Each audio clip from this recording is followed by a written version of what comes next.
শোনো বাপু, এই শুনলাম তুমি নাকি শ্বশুর বাড়ি যাচ্ছ। হ্যাঁ মনে মনে করেছি আব্বা।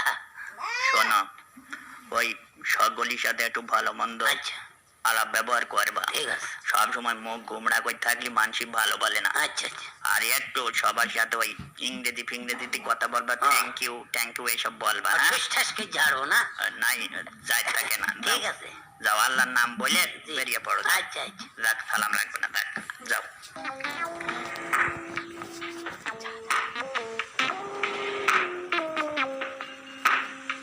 আসসালামু আলাইকুম শ্বশুর আব্বা। আরে জামাই এসেছে, খুকির মা। এই তো আরে এসো, কই গেলে? জামাই এসেছে। বাবাজি ভালো আছো? হ্যাঁ আমি ভালো, আপনারা ভালো আছেন গো? হ্যাঁ। আল্লাহ বৈশা গো বাবাজি, বৈশা কুকে পাখানা নিয়ে আয়। আল্লাহ, আব্বা তো আসার সময় বললো শ্বশুরের সাথে আলাপ সালাপ করো, গুমরামুখী থাকলে কিন্তু